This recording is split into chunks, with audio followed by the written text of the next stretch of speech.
Okay, summer tub update. 22nd of August, 2026. Oh, I can't believe we're really getting close to September here. Uh, we'll go over here to start to the Mayuki mix tub. As you can see, maybe depending on the glare. We're getting some really nice iridescent fry in here, or juveniles really at this point. A lot of them are getting close to half an inch. Um, and yeah, they'll be good to work with next year. There's that orange one. I don't think I got any orange. Mayuki Cross is out of here, but I mean gold, I should say, but that's fine. Um, that'll just be something to work on next year. Nothing wrong with having projects ongoing. You know, it's the journey, not the destination, as they say. The Yukihi tub doing good. You can see some of these guys are getting real big, and they are they're coloring up a bit more every week, but not close to what the adults are. And that's just how it is. It takes a while for medakas are really any fish to fully color up. They really need to be mature. Okay, going over to the turtle tub. We'll see if he's still out. No, he dove in. Yeah, he dove in. Geo was out. Actually, he's right there, hanging out. Hello, Geo. Oh, he thinks he's getting fed, which I mean he will be, but not this minute. But yeah, he's doing good. You can get a pretty good look at his head at least. But yeah, he's doing good. This Halloween tub is doing fine. I do think that these are just gonna, like, all the fish from this tub will just go into the, well, actually, I should say, I think when I take the fish in, next month, I'm gonna divide the Halloweens between I'm gonna have a tank with my holdbacks for breeders, then I'm gonna have a tank of the 2-cell. All of these will go to the 2-cell, just because, there are some nice looking ones in here, as you can see, but there's a lot of white ones and ones that don't have any black patterning, which tells me that the breeders, had the recessive genes for not, because the dark patterning is a dominant gene, so they had the recessive gene for no patterning, and they had that was one of the breeders. That's why it looked so nice. And the white gene. And so these guys are probably going to have a mix of those recessive genes in them too, versus the big Halloween tub, which we'll get to in a bit here. I think it seems like that's throwing out a much straighter line, so I think I'm going to use those, even though they're smaller, for my breeders for next year, because it's going to get me towards it will get me towards having fish that are true breeding line. And of course, there was one of the female marbled Hikaris. I don't know if you can see her, but she's kind of cruising in there, looking real nice. I just pulled out some water lettuce from the middle here to get some open water. And there's a bunch of fry. I don't know how well you can see them, but there are more than a few fry hanging out there. They're all pretty small, but I'm hoping over the next month I can at least get enough food into them that they are a good enough size to bring in, and they'll, go inside. And both of the females are out, but there's so much glare that you can't really see them. But yeah, at this point, I'm not trying to get any more fry, despite many of the medakas still laying eggs, because any fry that come out here late August are just not going to be big enough to survive being brought inside. There's some of the Aphanius mento juveniles, and I fed earlier this morning because I didn't know I was going to do a video today, so that's why there's a bunch of junk floating. But yeah, Vanius Mento. We'll see how many actually got produced when I tear down the tub, because obviously it's got a lot of algae and yeah, just a lot of algae in it where you can't see stuff. Yeah, everyone's laying out. Gonna enjoy the sun for a bit. The baby turtle tub, you know, same old, same old. There's not gonna be a whole lot of news from this. Actually, was that? No, that was just a shadow moving. Yeah, when I take this down, probably in October, I will do a video of pulling out the baby turtles and showing how much they grew over the season. This white and black tub where they didn't breed because it's probably all females. Same old, and I don't want them to breed because I just want to, like, this will be one of the first tubs I take down, and I don't want to have to be pulling a bunch of fish out of the large mats of algae in here. Although that mint and the cardinal plant have done very well. Here again you can see that I fed like 2 hours ago. These are the white and black line. They've got a bluish tint to them. I said I'm going to work with them next year, and then I keep going back and forth on whether I want to work with them or not. We'll see, I suppose.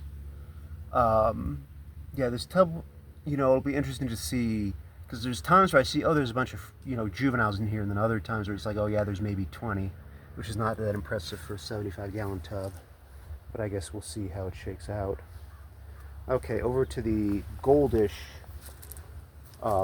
Halloween tub. As you can see, there's a ton of little guys still in here, and the parents are still clearly breeding, because there's ones in here that are, a couple weeks old at most. They're gold. There's a little guy right there swimming around. But yeah, these guys have been prolific. Yeah, there's a bunch of little guys. They've been prolific, but yeah, just not, as expected, they're golds, so they're not coloring up as well. So those will just get sold, and then won't be continuing with them for next year.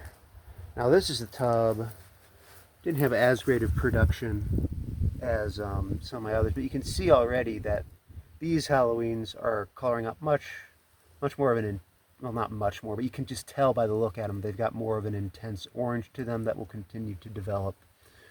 And this tub is, there is a few white and black ones in here, but this tub is just throwing a much straighter line. So I think I'm going to take all my breeders from this tub with the hope of, as I continue, yeah, some of these guys have some pretty good color on them for what size they are. I'm going to, and that's, you can see there's a breeder next to a juvenile there that gives a comparison of the colors. So yes, the juvenile is not as colorful as that breeder, but for the age of it, it's pretty good. And that's a really nicely colored up, couple nicely colored up juveniles right there, which is why I want to keep these as my breeders, because I think they're just gonna, I know that you keep pulling the ones from the line that gives the best color, and also that gives throws the least off type, and eventually you will get rid of the recessive genes. You'll breed them out, and then you will just have a fixed line, so I'm gonna kind of gently step around here to get to the gold tub. Golds are doing okay, still growing out, obviously. Again, a lot of food left in this tub, but yeah, lots of different sizes. The Yukihis in the last week or two have started to pull ahead on the coloration versus these golds. I should say also, I have noticed he was just up there. Oops. Let's see if he pops out. Well, there's that one with the crooked back, which is a Hikari, and then there's another one that's like hiding under a leaf, or was hiding under a leaf. He might have actually moved up here. There's at least one other like straight-backed Hikari, like one that's in good shape. I don't think that's the one. In here, so I'll be pulling the Hikaris aside and using them for my Hikari projects. Yeah, and that mint, actually a bunch of these mints are going good. You can see the pollinators darting around between them. A bunch of syrphid flower flies. Over to the Euphanius vladicovi tub. Yeah, you can see there's some, well, they kind of dove down, but there's some big boys in here. Some of these guys are getting close to an inch, which is great. Yeah, I really like this fish, one of my favorites. It's going to be real fun to get them out of that algae, though, when it comes time to tear things down. I think what I might actually do is instead of, I might go in and like the day before go and process the algae, but keep the fish in the tub, and then come back and the next day process the actual tub and pull all the fish out. Here you can see they've got some good size on them when they don't disappear into the algae. Okay, the main Hikari tub. Got some sparring going on. Not as productive as I'd like. You know, I've seen a bunch of fry, but it seems like some of them are disappearing. I mean, there's some back here. You can see a lot of these are really little guys. I mean, there's some that have grown up bigger, but especially the golds are little dinks. I don't know how well you can see that. And it just makes me wonder how many of these guys are actually going to be ready to be brought in when it comes time of the season where stuff actually has to come in. Yeah, we'll see. I don't think I'm going to be, well, I know for sure I'm not going to have the same number of Hikaris for my projects as I did coming into this year. Yeah, which makes me want to say of like, yeah, I think I've been talking about this the whole season, but moving more towards internal projects that are not really meant to be produced in quantity and sold in the Hikaris, or some of those. But to keep Hikari projects going, that means you have to actually, produce Hikaris. So, yeah. This Alocasia's put off several more leaves. Of course, it's really growing in at the point where, yeah, it's got limited time until the cold season comes. Okay, here's the tricolor tub. Honestly, I think, because some of these guys have some like internal light iridescence that the main white and black line doesn't have, like that guy right there that's cruising around. That has got a little piece of junk that he's carrying with him. But yeah, these guys have some like internal light iridescence, and that makes me more inclined to use them if I'm going to do a white and black line, just because it's going to show up better and they're more visible. So I think if I do white and blacks next year, I will actually discontinue the quote-unquote main white and black line and use these guys, because I just think we're going to get better quality from them. Yeah, but I don't know. Obviously I'm not going to make the decisions really until I'm loading up the tubs for next year. But yeah, I don't know. I guess one thing I should say is I always have this fear in the back of my mind that I just know at some point the bottom's going to fall out of the medaka market, because they're kind of considered, like, I don't want to call them a premium fish, but certainly I've watched the market evolve over time. When I first got in, the really fancy fish that you could get were my yukis. There were yukihis and golds around, but I remember, and obviously, like, this isn't the first time this stuff was brought over, because it was, within, within, like, the enthusiast circles, like, yeah, there was stuff being brought around, but, like, seeing stuff actually openly for sale on, like, a commercial level in the U.S., I remember when we first saw the first orochis being brought in and being sold in quantity. I remember, and we still don't see Hikaris being sold in quantity, but, actually finding Hikaris for sale, of hobbyists selling them and stuff. And the thing is, of stuff that 5 years ago sold really easy now is, and for a premium price now, doesn't. And it just makes me wonder at what point does the market for medakas change and it gets really difficult to sell stuff that isn't fancy. Anyway, talk to you next week.